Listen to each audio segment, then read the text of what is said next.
Hi friends, welcome back to my channel Maha garden. இன்றைக்கி நம்ம பார்க்க போகிறது சின்ன அப்டேட்டு. இது வந்து ஆரஞ்சு கலர், அதாவது ஆரஞ்சும் அடியில் ஒயிட் கலரும் இருக்கிற ரோஜா செடி.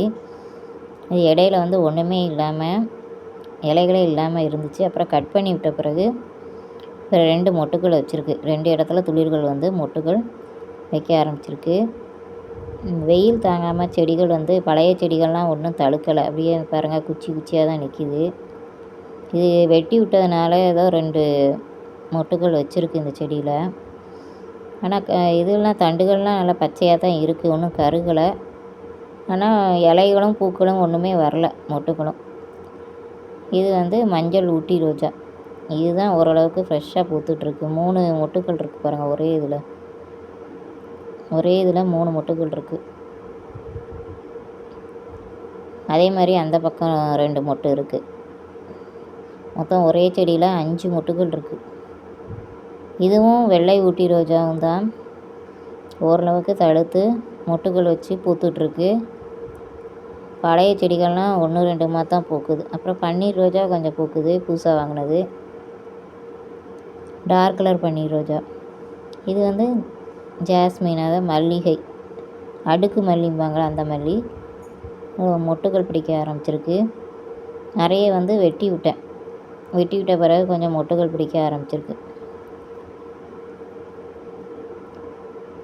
பாருங்கள், மொட்டுகள் பிடிச்சிருக்கு. 3 மொட்டை இல்லாட்டி 5 மொட்டை பிடிக்கும். இந்த இடத்துலையும் மொட்டுகள் பிடிக்க ஆரம்பிச்சிருக்கு. ஒரு 3 இடத்துல மொட்டுகள் இருக்குது. 3 பிரான்ச்சஸில் மொட்டுகள் இருக்குது. இது வந்து பழைய செடி தான். இந்த மல்லி செடி வந்து பழைய செடி தான். ஒரு செவ்வக தொட்டியில் தான் இருக்குது, சின்ன சைஸ் தொட்டியில் தான் இருக்குது. அதனால் கொஞ்சம் கட் பண்ணி விட்டு ஓரளவுக்கு பூக்கள் பூக்குது. பூக்கள் வந்து ரொம்ப அதிகமாக பூக்களை, கொஞ்சமாக தான் பூக்குது. தொட்டி சைஸை பொறுத்து தான் பூக்கும். அந்த தொட்டி கொஞ்சம் சின்ன தொட்டி. இதுக்கு நீர் உரங்கள் எல்லாமே கொடுத்துட்டு தான் இருக்குது. புளிச்ச மாவு, தயிர், புளிச்ச பால் எல்லாமே கொடுக்குது. தண்ணியில் கலந்து உரமாக கொடுத்துட்ருக்கோம். இது வந்து ஹைப்ரிட் சிவப்பு செம்பருத்தி. இது கொஞ்சம் நிழலில் இருந்தது, வெயில் படாத இடத்துல. இப்போ கொஞ்சம் தூக்கி வச்சதில் சூரிய ஒளி படுறதுனால இப்போ கொஞ்சம் துளிர்கள் எடுத்து வளர ஆரம்பிச்சிருக்கு.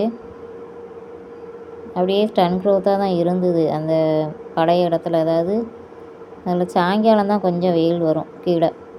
இது இடம் மாற்றி வச்சோடனே கொஞ்சம் ஓரளவு தடுக்க ஆரம்பிச்சிருக்கு சூரிய ஒளி பட்டோடனே. இதையும் இன்னொரு ரோஸையும் பக்கத்தில் எடுத்து வச்சுருக்கேன், வெயில் படுற இடத்துல. இது சீனிக்கிழங்கு. அந்த சீனிக்கிழங்கு பழைய செடி இருக்குல்ல, அதுலேருந்து 2 இது வேரை பிடுங்கி, வேரோடு இருந்தது 2 3 பிடுங்கி வச்சு அதில் 1 போயிட்டு 2 செடி ஓரளவுக்கு நல்லா ஃப்ரெஷ்ஷாக நிற்கிது. தொட்டி சும்மா இருந்ததுனால சரி வாங்குற தண்ணிக்கு எடுத்து வைப்போன்ட்டு சீனிக்கிழங்கு வந்து எடுத்து வச்சுருக்கேன். குச்சி எடுத்து நட்டு வச்சுருக்கேன்.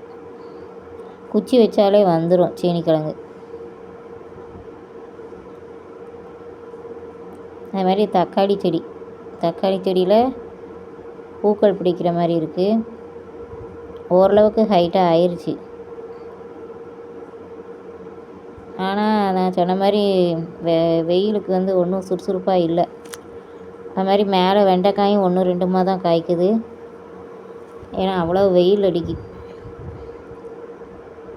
ஒரு சொட்டு மழை கூட இல்லை. நம்ம விடுற தண்ணியில் தான் அது வளர்ந்துட்டுருக்கு. அது மாதிரி கருவேப்பிலை, இது ஒன்று உருப்படியாக இருக்குது. ஏன்னா கொஞ்சம் வெயில் படுறதுனால கருவேப்பிலை வந்து நல்லா வெயில் காலத்தில் கொஞ்சம் தழுத்து வருது. ஆனால் பனி காலத்தில் தழுக்காது, கருவேப்பிலை அப்படியே இருக்கும். இப்போ வந்து 4-5 பிரான்ச்சஸ் இருக்குது இந்த செடியில். கருவேப்பிலை செடியெலாம் வச்சு ஒரு 2 வருஷம் 2.5 வருஷம் மேலே ஆகுது. இப்போ தான் ஓரளவுக்கு பிரான்ச்சஸ் எடுத்து தழுத்து வந்துட்டுருக்கு. மேலே வச்சுருந்த இன்னொரு கருவேப்பிலை செடியும் இப்போ தான் 2 களை எடுத்து வந்திருக்கு. இல்லாட்டி ஒரே கொப்பில் போயிட்டு இருந்தது. இப்போ 2 களை எடுத்து வந்திருக்கு. அதுவும் கருவேப்பிலை வெயில் சீசனில் நல்லா வளரும். இலையாக தழுக்கிற செடிகள் எல்லாமே கீழே தான் வச்சுருக்கேன். ஏன்னா அங்கே வெயில் கிடைக்காது. சாயங்காலம் வெயில் 3 மணிக்கு மேலே தான் வெயில் கிடைக்கும். அது மாதிரி பழ மரங்களும் இங்கே